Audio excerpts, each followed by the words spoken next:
अतीक अहमद हत्याकांड में breaking news सामने आ रही, बड़ी खबर सामने आ रही। अतीक हत्याकांड में यूपी एसटीएफ को बड़ी कामयाबी हाथ लगी है। एसटीएफ ने शूटरों के 2 मोबाइल फोन बरामद कर लिए हैं। इन मोबाइल फोन में सिम कार्ड नहीं है। पूछताछ में शूटरों ने बताया कि अतीक की हत्या के लिए निकलने से पहले ही उन्होंने मोबाइल से सिम निकालकर नष्ट कर दिए थे, लेकिन मोबाइल फोन में डायल नंबर एसटीएफ को मिल गए हैं, जिसे शूटरों ने एकत होटल के कमरे में छिपा कर रखा था। ये प्रयागराज का वही होटल था जहां अतीक की हत्या के आरोपी शूटर ठहरे थे और अतीक की हत्या की पूरी प्लानिंग की गई थी। यूपी एसटीएफ को यहां से 2 मोबाइल फोन बरामद हुए। हालांकि बरामद हुए मोबाइल फोन में सिम कार्ड नहीं मिले। अतीक की हत्या के लिए निकलने से पहले शूटरों ने अपना पूरा सामान पैक कर लिया था और मोबाइल से सिम निकालकर उसे नष्ट कर दिया था ताकि पुलिस को उनके बारे में कोई सबूत न मिले। हालांकि शूटर मोबाइल फोन में डायल नंबरों को डिलीट करना भूल गया, लेकिन शूटर मोबाइल में डायल नंबरों को डिलीट करना भूल गए, जो उनकी सबसे बड़ी चूक थी। और अब इसी का फायदा एसटीएफ को मिल गया है। एसटीएफ को दोनों मोबाइल में डायल सभी नंबर मिल गए। अब एसटीएफ इन मोबाइल नंबरों की जांच में जुट गई है ताकि ये पता लगाया जा सके कि ये शूटर किसके संपर्क में थे। यानी कि अब एसटीएफ के हाथ सुपारी देने वाले के गिरहबान के बेहद करीब पहुंच चुके हैं। पूछताछ में शूटरों ने यह भी बताया कि वो ई रिक्शा से अतीक और अशरफ की रेकी करने आते थे। तीनों शूटरों ने पूछताछ में अपना मोबाइल नंबर भी बताया जिसे वो इस्तेमाल कर रहे थे। कश्मीर के पुंछ सेक्टर में सेना पर हुए हमले में बड़ी बात सामने आई है। सेना के सूत्रों के मुताबिक हमले में स्टिकी बम का इस्तेमाल किया गया। हमलावरों को ढूंढने के लिए तलाशी अभियान चलाया जा रहा है और पूरे इलाके को छावनी में तब्दील कर दिया गया। जांच के लिए एनआईए की टीम भी पहुंची। हमले के बाद से पूरे इलाके में सर्च अभियान चलाया जा रहा है। अभी तक की जांच में कई अहम जानकारियां सामने आई। इंटेलिजेंस ब्यूरो की जांच ने अपनी रिपोर्ट में बड़े आतंकी हमले की आशंका जाहिर की और हमले में स्टिकी बम के इस्तेमाल का भी दावा किया। भी को आशंका है कि इस हमले में स्टिकी बम का इस्तेमाल किया गया और कटरा जैसे पैटर्न को दोहराने की कोशिश की गई। गृह मंत्रालय और एनआईए को भेजी अपनी रिपोर्ट में आईबी ने कई अहम सूचनाएं दी हैं। आईबी ने उन स्वास्थ्य कर्मियों के बयान भी दर्ज किए हैं जिन्होंने हमले के बाद घायल सेना के जवानों को ट्रक से बाहर निकाला। साथ ही एक घायल जवान का बयान भी दर्ज किया। सेना के सूत्रों के मुताबिक आतंकियों ने पहले कई राउंड फायरिंग की, फिर 2 ग्रेनेड दागे और फ्यूल टैंक को विस्फोट कर उड़ा दिया। फॉरेंसिक टीम ने घटनास्थल से कई सैंपल लिए हैं। आईबी के रिपोर्ट के मुताबिक सेना के ट्रक पर करीब 36 राउंड फायरिंग का जिक्र किया गया। साथ ही फायरिंग में स्टील बुलेट का इस्तेमाल किया गया। जांच के दौरान ट्रक से 2 ग्रेनेड पिन भी बरामद की गई। इसके अलावा वहां से केरोसिन तेल के वाष्प भी मिले। नमस्कार, मैं रीमा प्रसाद। इस वक्त की सबसे बड़ी जानकारी हम आप तक पहुंचाएंगे कि कैसे अतीक सलाखों के पीछे पहुंचा, उसके पीछे कौन चेहरा रहा और किसके वजह से आज यहां तक मामला पहुंच गया कि उसकी हत्या भी हो चुकी है। तो एक बयान हम आपको सुनवाते हैं, बयान के बाद कुछ और बड़ी बातें। हमारे साथ इस वक्त रमाकांत दुबे जी मौजूद है। रमाकांत दुबे वो शख्स हैं जिनकी एफआईआर पे अतीक अहमद जेल गया और उसके बाद की सारी कहानी हमें मालूम है।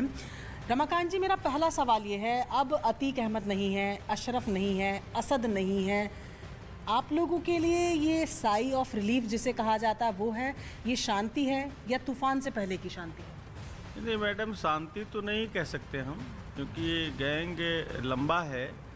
एक आदमी जाने से गैंग बंद नहीं हो जाता है, गैंग तो चलता रहता है। कि एफआईआर ही बेस बनी अतीक अहमद के जेल जाने की, क्या घटना थी, अगर आप संक्षिप्त में थोड़ा बता पाएं। हाँ, आप जैसा करें कि बेस तो इसी एफआईआर से ही बना है और घटना बेसिकली ये था कि एक बच्चे का जो है वो रिस्टिकेट किया गया था, नकल करते हुए पकड़ा गया था।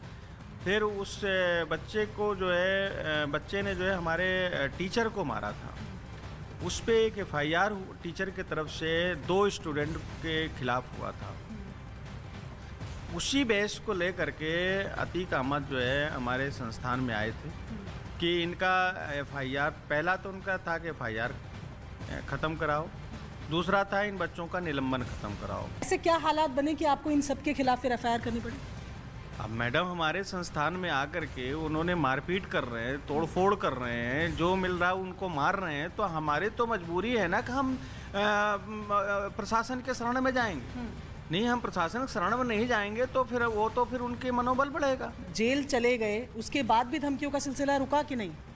अब तो उनका तो ये काम ही था, बराबर चलता ही रहा है, बराबर धमकी चलती रही है और बराबर सब कुछ होता रहा है, लेकिन इसके बावजूद भी हमने कभी झुका नहीं। तो तो ये हम आपको इस बयान के जरिए बता रहे थे कि कितना खौफ था अतीक का और उसने कैसे आतंक फैलाने की कोशिश की। लेकिन वो 3 हमलावर कहाँ रुके, कैसे वो अपनी कौन सी पहचान पत्र दिखा के होटल में दाखिल हुए, क्या क्या किया और पुलिस ने उस होटल से क्या क्या लिया है, ये होटल मैनेजर के बातचीत के जरिए इस वक्त हम आपको बताएंगे। इस वक्त प्रयागराज के उस होटल के सामने हम मौजूद हैं जहां पर वो तीनों शूटर्स जिसने अतीक और अशरफ को मारा, ये सामने जो आपको नजर आ रहा है ये रेलवे स्टेशन है। और दूसरी तरफ की अगर बात करें तो यहाँ से केवल 1.5 किलोमीटर की दूरी पर बस स्टैंड है, यानी कि बेहद अप्रोचेबल जगह पर ये होटल था। इस तरीके से ई रिक्शे का इस्तेमाल किया जाता था रेकी के लिए और यहाँ से जो स्पॉट था उसकी भी रेकी की गई, उसके साथ पूरे रूट की रेकी की गई। यहाँ जैसे हम पहुंचे कैल्विन अस्पताल तक का आपको रूट बता रहे हैं कि यहाँ से कितनी दूरी पर वो पूरा अस्पताल था। ऐसे में जो सारे स्पॉट जो कि मुमकिन थे, धूमलगंज की बात की जाए, प्रयागराज की बात की जाए, जहाँ से भी रूट बन सकता था आने का, जहाँ से भी पुलिस लेकर जा सकती थी, जिन जगहों पर रुक सकती थी, उन सभी की रेकी की गई थी। वो शाम को अपने होटल से निकले हैं तो तकरीबन 2 मिनट का समय भी नहीं लगा है, 2 मिनट का समय भी पूरा नहीं लगा होगा। वो ई रिक्शे के माध्यम से 2-3 मिनट के पूरे डिफरेंस में उस पूरे होटल से यानी स्टे इन होटल से इस स्पॉट पर आ गए हैं। और यहाँ ये अगर हम आपको बताएं तो ये वो एग्जैक्ट जगह है जहाँ पर गोलियां चली थी, होटल से लेकर यहाँ तक कि जाहिर तौर पर इस जगह की भी इसके साथ साथ कई और इम्पॉर्टेंट जगह जो इस प्रयागराज में हो सकती है, जिनमें पुलिस स्टेशन, अस्पताल, पेट्रोल पंप या जहाँ कहीं भी पुलिस के रुकने की गुंजाइश हो सकती है, उन तमाम जगहों की रेकी शूटर्स ने कुछ इसी तरीके से की थी।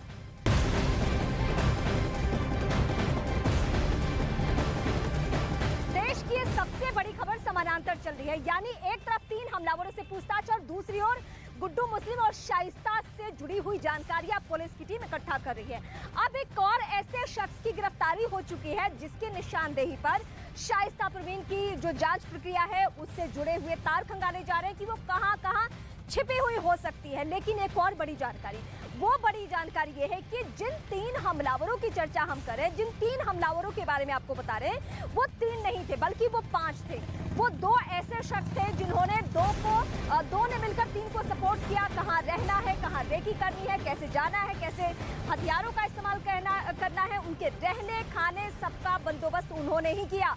एसआईटी जो जांच प्रक्रिया को आगे बढ़ा रही है, जो पुलिस रिमांड में जो 3 हमलावर हैं उनसे जो पूछताछ कर रही है, तो इस वक्त ये बड़ी जानकारी एक एक करके उनके पास से निकलकर सामने आ रही है। पुलिस के सामने, एसआईटी के सामने चुनौती ये है कि जो 2 गिरफ्त में नहीं है, जो मास्टरमाइंड की भूमिका में हो सकते हैं, जल्द से जल्द उनको भी पकड़ा जाए कि आखिर मर्डर करने का, डबल मर्डर करने का मकसद था क्या।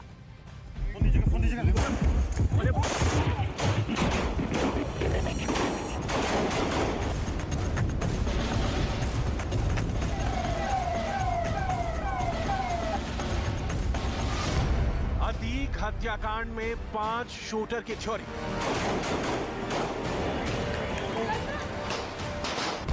अतीक की हत्या का बैकअप प्लान लीक।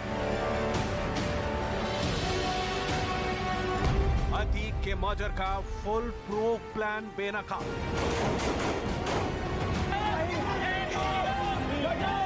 15 अप्रैल को प्रयागराज में अतीक और उसके भाई अशरफ के मर्डर केस में अब तक का सबसे बड़ा पर्दाफाश हुआ है। सूत्रों के मुताबिक अतीक की हत्या करने 3 नहीं 5 शूटर आए थे। 2 शूटर मौके पर बैकअप के लिए तैयार थे।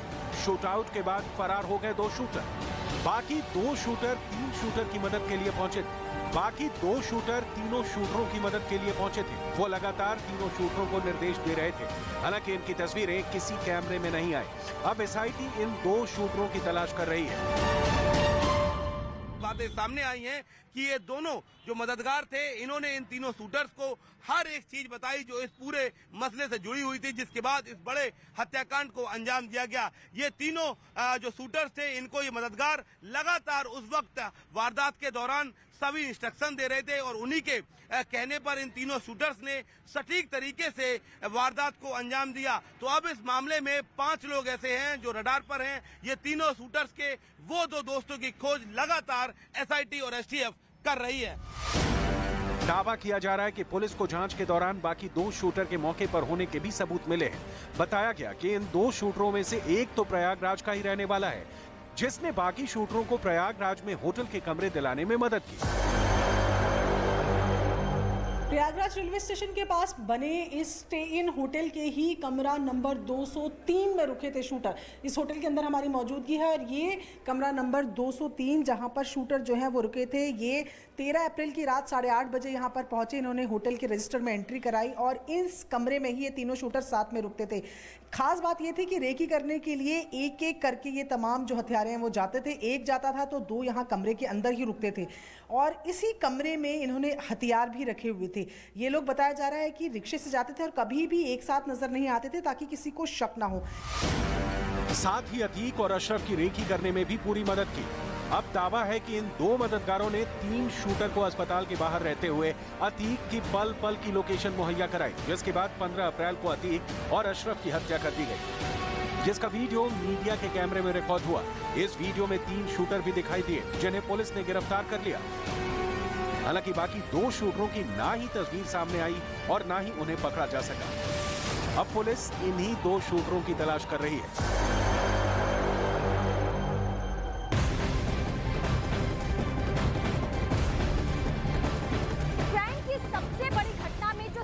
बड़ा नाम उभर कर सामने आया है वो है गुड्डू मुस्लिम का। वो गुड्डू मुस्लिम जो खुद फरार चल रहा है, लेकिन आप देखिए कि अगर अतीक से उसने दुश्मनी अगर निभाई हो, दोस्ती भी निभाई हो और दुश्मनी भी निभाई हो, लेकिन नुकसान किसका होता है? अतीक और अशरफ जैसे शख्स मारे जाते हैं। उसके अलावा और क्या होता है? असद मारा जाता है, गुलाम मारा जाता है, उनका एनकाउंटर हो जाता है, लेकिन गुड्डू मुस्लिम फरार चलता है। ये कैसे संभव हो पाता है? क्या कहीं गुड्डू ही मास्टरमाइंड तो नहीं है? एसआईटी के सामने सबसे बड़ी चुनौती ये भी है और यही वजह है कि लास्ट लोकेशन ओडिशा मिलने के बाद गुड्डू मुस्लिम की तलाश और भी तेज हो चुकी है कि जल्द से जल्द उसको गिरफ्त में लिया जाए ताकि ये गुत्थी सुलझे कि किसने रची है डबल मर्डर की साजिश।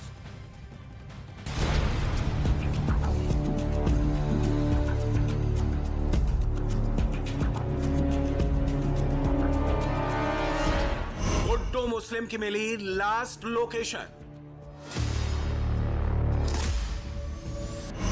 शूटर गुड्डू ने बनाया पश्चिम बंगाल में बसने का प्लान।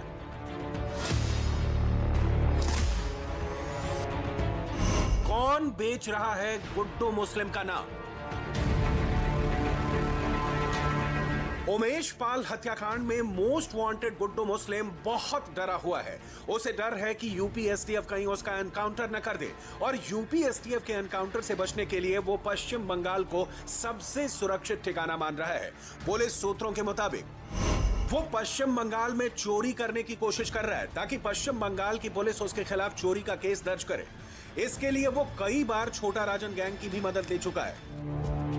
यही वजह है कि खुफिया एजेंसियों से मिले इनपुट के बाद यूपी एसटीएफ की टीम उसकी तलाश पश्चिम बंगाल में भी कर रही है। हालांकि दावा किया गया कि गुड्डू मुस्लिम की लास्ट लोकेशन ओडिशा के पुरी में मिली, लेकिन वो वहां से भी फरार हो गया, जिसके बाद यूपी एसटीएफ की टीम कई राज्यों में उसकी तलाश में दबिश दे रही है। गुड्डू मुस्लिम पर पुलिस ने 5 लाख का इनाम रखा है। वो उमेश पाल हत्याकांड में मोस्ट वांटेड है क्योंकि उमेश पाल हत्याकांड में जो तस्वीरें आई उसमें गुड्डू मुस्लिम बम फेंकता हुआ देखा। कहा जाता है कि वो बम बनाने और इससे हत्या करने में माहिर है। यही वजह है कि अपराध की दुनिया में वो बमबाज के नाम से भी फेमस है। गुड्डू मुस्लिम की तलाश पुलिस इसलिए भी कर रही है क्योंकि शक है कि गुड्डू मुस्लिम ने ही शाइस्ता परवीन के फरार होने में मदद की और उसकी वजह से ही शाइस्ता सरेंडर नहीं कर रही है। उधर लखनऊ में गुड्डू मुस्लिम की धमकी भरी चिट्ठी मिली। ये चिट्ठी आलमबाग के रहने वाले देवेंद्र तिवारी को मिली। उसकी गाड़ी पर धमकी भरा लेटर लगाया गया। 20 लाख रुपए लेकर प्रयागराज पहुंचने को कहा गया, जिससे वो दहशत में आ गया। बताया गया कि इस लेटर में यूपी एसटीएफ के एडीजी और सीएम योगी का भी नाम है। यही वजह है कि यूपी पुलिस के लिए गुड्डू मुस्लिम सबसे बड़ी चुनौती बना हुआ है। अतीक की पत्नी शाइस्ता के पकड़े जाने में भी वो अहम कड़ी साबित हो सकता है। और आइए अब एक नजर अतीक अहमद और अशरफ मर्डर केस से जुड़ी 10 बड़ी खबरों पर डाल लेते हैं। अतीक अहमद और अशरफ हत्याकांड में नया पर्दाफाश हुआ है। खबर है कि वारदात वाले दिन 2 लोग शूटर्स को लगातार निर्देश दे रहे थे। एसआईटी जांच के दौरान 2 मददगारों के मौजूद होने के भी सबूत मिले हैं। अतीक अहमद और अशरफ की हत्या करने वाले शूटर्स प्रयागराज के एक होटल में रुके थे। पूछताछ में पता चला है कि वो अतीक और अशरफ की रेकी ई रिक्शा से किया करते थे। सूत्रों का दावा यह है कि एसआईटी की टीम ने होटल में छिपाए गए दोनों मोबाइल फोन बरामद कर लिए हैं। एसआईटी को पुराने नंबरों की भी जानकारी मिली है, जिनकी सीडीआर निकलवाई गई है। खबर यह भी है कि तीनों शूटर्स ने प्लान के मुताबिक अपना सिम कार्ड मोबाइल से निकालकर फेंक दिया था और वो हत्या के बाद फरार होना चाहते थे। अतीक और अशरफ की हत्या में शामिल शूटर्स ने उगले कई राज। पूछताछ में शूटर सनी ने बताया कि पूरी प्लानिंग के साथ हत्याकांड को दिया गया था अंजाम। दोनों की हत्या करके शूटर डॉन बनना चाहते थे। अतीक हत्याकांड की जांच कर रही एसआईटी के रेडार पर व्हाट्सएप ग्रुप शेर अतीक के 200 सदस्य हैं। अतीक के बेटे असद ने इस ग्रुप को बनाया था। उमेश पाल हत्याकांड से कुछ दिन पहले ही व्हाट्सएप ग्रुप कर दिया गया था डिलीट। यूपी एसटीएफ ने गुड्डू मुस्लिम की तलाश कर दी है तेज। एसटीएफ की एक टीम ने ओडिशा के बरगढ़ में दबिश दी। वहां एक आदमी को हिरासत में लिया गया। अतीक और अशरफ की हत्या के आरोपियों से एसआईटी की पूछताछ जारी। पहले शूटर से अलग अलग पूछताछ की जाएगी, फिर आमने सामने बैठाकर किए जाएंगे सवाल जवाब। अतीक अहमद के बारे में एक और पर्दाफाश। अतीक के नाम पर एक पुरानी गाड़ी थी और बाकी गाड़ियां उसके गुर्गों के नाम पर। जांच के दौरान कई गाड़ियों की नंबर प्लेट भी फर्जी। गुड्डू मुस्लिम पुलिस की गिरफ्त से फरार चल रहा है और खबर यह है कि गुड्डू मुस्लिम बंगाल के अपने एक झूठे केस के चक्कर में पड़ा हुआ है। ये झूठा केस दर्ज करवाने की फिराक में है। वो कई बार चोरी के आरोप में केस दर्ज कराने की कोशिश कर चुका है। पर्दे के पीछे रहने वाली शाइस्ता परवीन, बुर्के में रहने वाली शाइस्ता परवीन का एक एक ऐसा वीडियो हम दिखा रहे हैं कल से लेकर आज तक, जिससे ये पता चल रहा है, जिससे ये प्रूफ होता जा रहा है कि अपराध की दुनिया से उसका वास्ता था। कहीं ना कहीं जो पुलिस बता रही है वो वाकई लेडी डॉन की भूमिका में इन दिनों खुद को स्थापित कर रही थी, क्योंकि उसको भी मालूम था कि सलाखों के पीछे से अतीक अहमद बाहर नहीं आने वाला है। जितनी क्राइम की दुनिया उसने रच रखी है। लेकिन इस वक्त जो हम तस्वीर आपको दिखा रहे हैं वो ये तस्दीक करता है कि साबिर नाम का जो शूटर है वो एक बार नहीं बल्कि कई दफा शाइस्ता परवीन के साथ देखा जा चुका है। क्या वो उसकी सुरक्षा में उसके साथ रहता था, या जो भी कुछ प्लानिंग रची जाती थी उसमें मुख्य भूमिका इसकी भी होती थी? ये सारी बातें वक्त के साथ पता चलने वाली है, क्योंकि सब कुछ जांच प्रक्रिया में है, सब कुछ प्रोसेस में है। इसलिए बहुत सारी बातें एसआईटी की टीम पब्लिकली शेयर नहीं कर सकती है। ये देश की किसी भी बड़ी घटना में हमने अमूमन यही देखा है। लेकिन एक और बड़ी बात इस वक्त मैं बताऊंगी। वो बड़ी बात ये है, ये वीडियो दिखाने के बाद, कि वो 3 हमलावर जो कि पुलिस कस्टडी में है, जिनसे लगातार एसआईटी की टीम पूछताछ कर रही है, वो क्या कह रहे हैं। उनका एक ऐसा कबूलनामा सामने आ चुका है जिस कबूलनामे में उन्होंने ये तक बताया है कि वो 3 नहीं थे बल्कि 5 थे।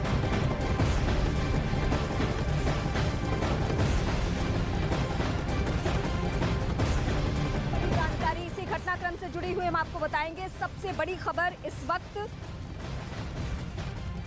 सबसे बड़ी घटना हम आपको बताते हैं, जहां अतीक अहमद की धमकी का एक और ऑडियो सामने आ चुका है, जिसमें वो रमाकांत दुबे को खुलेआम धमकी दे रहा है। रमाकांत दुबे ने ही अतीक अहमद के खिलाफ पहली एफआईआर दर्ज करवाई थी और कहा तो ये भी जाता है कि इसी एफआईआर के बाद उसके लिए ये रास्ता तैयार हो गया था कि वो सलाखों के पीछे कभी भी जा सकता है। तो ये ऑडियो भी इस वक्त हम आपको सुनवाएंगे। सनसनीखेज कर देना वाला ऑडियो है। हालांकि ये पहला अतीक का ऑडियो नहीं होगा। इसके पहले भी हमने देखा है कि कई सारे ऑडियो ऐसे आ चुके हैं जब अतीक ने, जब अशरफ ने डराया हो, धमकाया हो या रंगदारी वसूलने की बात कही हो। दुबे जी। हाँ शमशाद भाई। एसपीआरए से आप क्या कह रहे थे कि मैं तो गोली मार देता, लेकिन मैंने गोली नहीं मारा। भैया हम क्या है, किसी कह सकते हैं, हम कौन से। तैने कहा एसपीआरए से कि मैं गोली मार देता, मैंने गोली नहीं मारा ना। अब कोई कहने के भैया, अब कोई कुछ भी कह दे, हम उसको क्या कह सकते बताइए। मेरी तो कोई गलती भी नहीं थी, आपने हमको मरवाया। नहीं एसपीआरए झूठ बोल रहा है। तुम कह रहे थे कि मैं तो गोली मार देता, है ना। कह रहा भैया, उसको हम क्या कह सकते हैं। मैं तो आपसे निवेदन रिक्वेस्ट ही कर सकता हूँ। अब आप बड़े भाई हैं, कुछ भी आप कहें। तुम एसपीआरए के सामने बकैती कर रहे करो, हम बताते हैं। मैं कुछ नहीं कहा भैया, ये आपको डर न जाओगे। आपको भैया जो भी गुमराह कर रहा हो वो अलग मैटर है। मैं आपके विरुद्ध आज भी नहीं हूँ, कल भी नहीं था, परसों भी नहीं था। आज से नहीं, आज मेरी आपकी जो है 92 में मैं आपके, जब मीरापुर में मैं रहता तभी मैं वहीं बैठता था आपके पास जाकर के। आप मुझको बच्चे की तरह मानते थे, लेकिन आज मुझे बड़ा कष्ट हुआ कि आपको मैं भैया भैया आपको कहा, आपने मुझे मारा। चलो नहीं, अबे तुम मार नहीं खाओ, अबे मार कहाँ देखे हो आप भैया, मार का मजा अबे आप बड़े भाई हैं, आप कहिए वहीं आए हमको मार दीजिए।